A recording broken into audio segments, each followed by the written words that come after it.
Dear students, today I am going to explain the first part of fifth module, water technology. As we know, water is the most important compound for the existence of human beings, animals and plants. Among the various sources of water, surface and underground water are normally used for domestic and industrial purposes. So such water must be free from undesirable impurities. Here comes the importance of water treatments.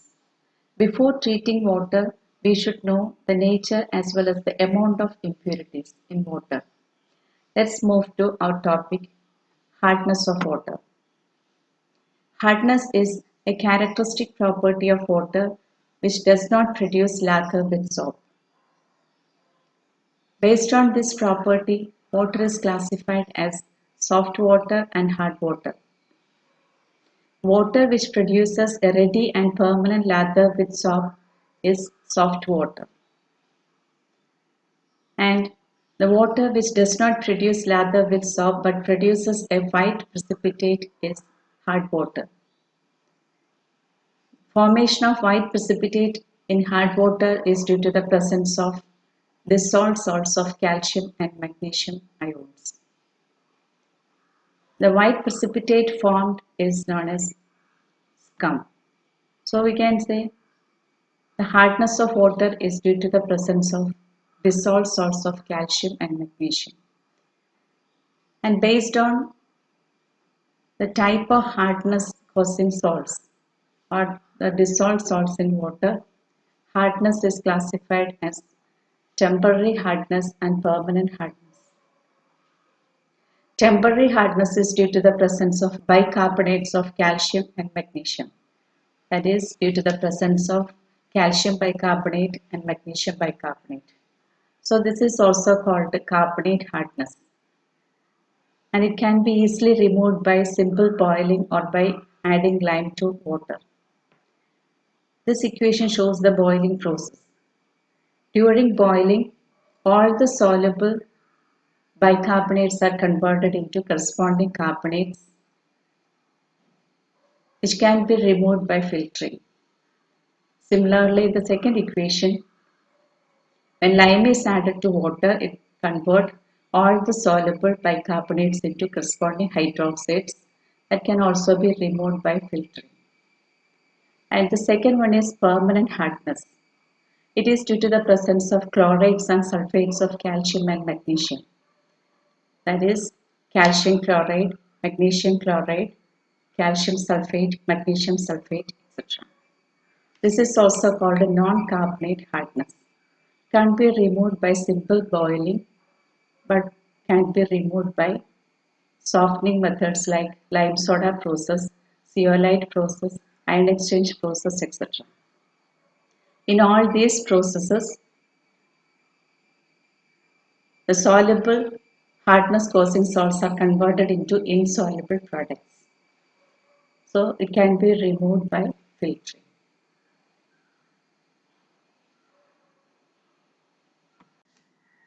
The concentration of dissolved salts in water is degree of hardness and it is expressed in terms of equivalence of calcium carbonates. Calcium carbonate is taken as the standard to express degree of hardness because of two reasons. Its molecular weight is 100 and equivalent weight is 50. These whole numbers makes calculations easy. And it's the most insoluble salt that can be precipitated during water treatment. So because of these two reasons, calcium carbonate is taken as the standard to express the degree of hardness. The formula of degree of hardness is the amount of hardness producing salt into molecular weight of calcium carbonate divided by molecular weight of hardness producing salt. And in terms of equivalent weight of calcium carbonate, the formula is the amount of hardness producing salt into equivalent weight of calcium carbonate divided by equivalent weight of hardness producing salt. This table shows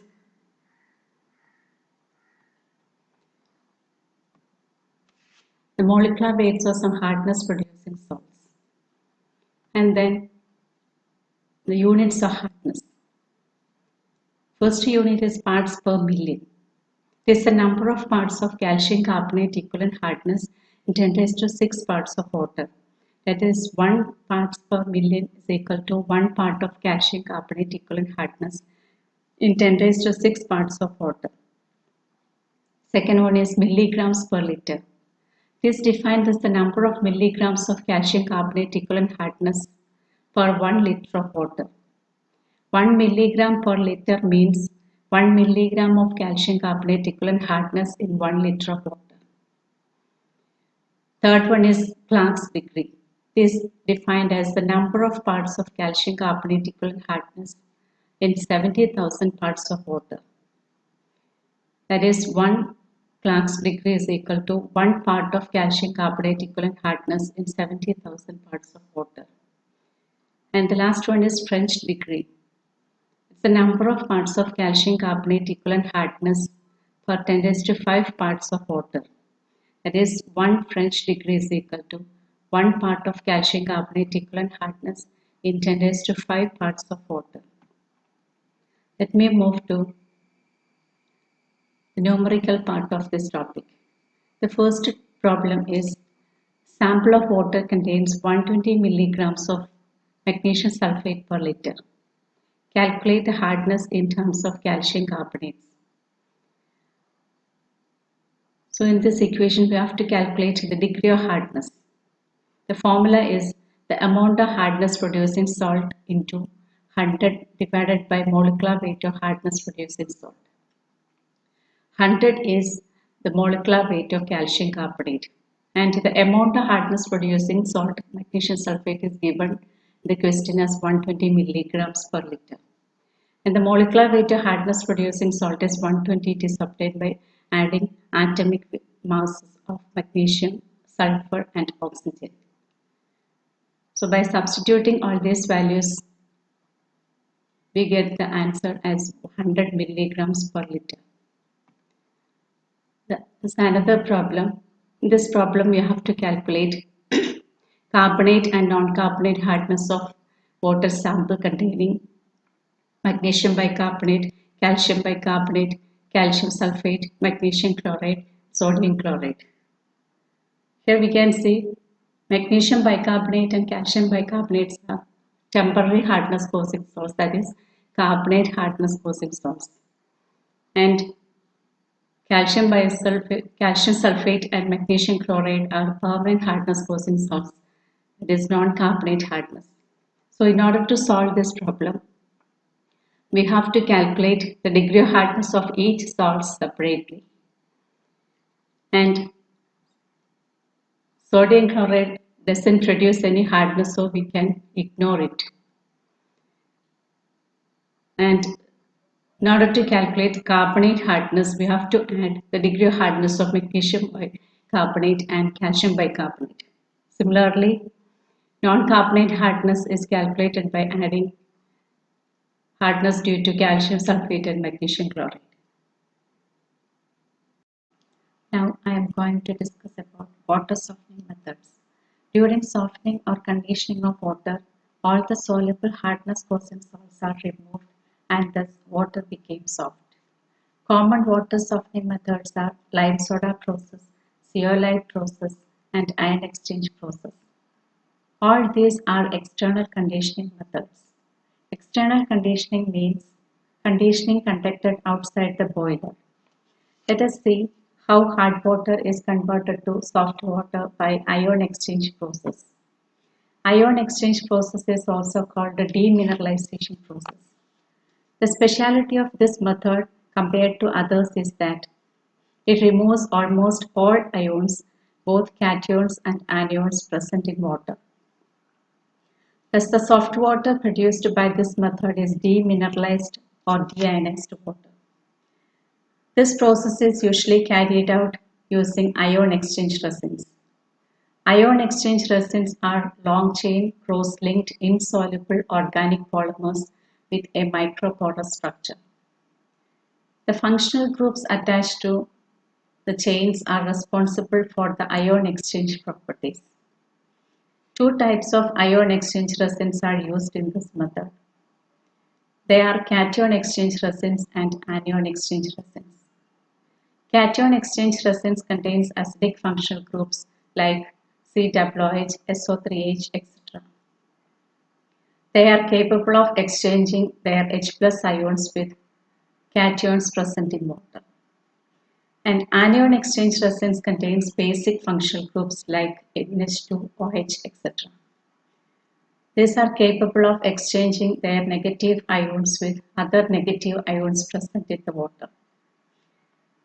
RH2 is the general representation of cation exchange resin and ROH2 is the representation of anion exchange resin. Examples of cation exchange resins are amberlite IR120 and OX50. Examples of anion exchange resins are amberlite 400 and urea formaldehyde resin. This is the ion exchange column. The process is carried out in this column. It consists of two chambers. The first chamber is filled with the cation exchanger and the second one is filled with anion exchanger. And this is the inlet of raw water. In this method, hard water is first allowed to pass through the cation exchange column. While it passing through the column, it absorbs all the cations like Ca2+, Mg2+, Na+, etc. present in water. The corresponding equation is RH2 plus CaCl2 gives RCa plus 2HCl. RH2 is the cation exchanger and CaCl2 is the hardness causing ion present in water. Similarly, the second equation, H plus ion is exchanged with the Mg plus ion and thus we get RMg. Thus, the water coming out from this cation exchanger is free from all the cations. Then the cation-free water is allowed to pass through the anion exchange column. While passing through the anion exchanging column, it absorbs all the anions like Cl minus, SO4 2 minus, etc. present in water. The corresponding equation is given here. R dash OH twice plus 2 HCl gives R dash Cl2 plus 2 H2O. R dash OH twice represent the anion exchanger and this represent the cation free water. When these two react together, OH minus ion is exchanged with the Cl minus ion and thus we get R dash Cl2. Similarly, SO4 2 minus is exchanged with OH minus and we get RSO4.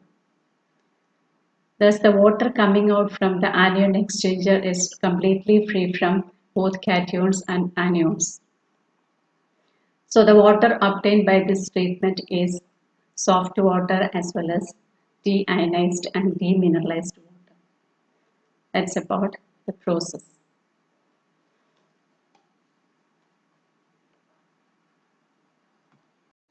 We know that after some time, the ion exchange resins get exhausted. That is, it can't be used further. So it needs regeneration. The exhausted resins can be regenerated and reused. The cation exchange resin is regenerated by passing a solution of dilute HCl or dilute H2SO4 through the exhausted resin. The corresponding equation is given here. RCa represents the exhausted cation exchanger. When it is reacted with HCl, the Ca2 plus ion is replaced by H plus ion and form RH2. This is the original cation exchanger. Similarly, in this equation, Na plus ion is replaced by H plus ion and form RH. The anion exchange resin is regenerated by passing a solution of dilute NaOH solution through the exhausted anion exchanger. The equation is R dash Cl2 plus 2 NaOH gives R dash OH twice plus 2 NaCl. R dash Cl2 represents the exhausted anion exchange resin. When it is reacted with sodium hydroxide, Cl2 minus ion is replaced by OH minus ions to form R-OH2S. This is the original anion exchanger. So this regenerated ion exchange resins can be reused. This method has some advantages as well as disadvantages. Let's see the advantages first. The first point is that highly acidic or alkaline water can be treated by this process. Another one is the water obtained by this process will have very low hardness. That is, its hardness is reduced to nearly 2 ppm. And the disadvantages are the water containing turbidity, iron, and manganese cannot be treated by this method because turbidity reduces the output and iron and manganese form stable compounds with the resin. Another disadvantage is that the equipment is very costly and more expensive chemicals are needed. That means the method is highly expensive.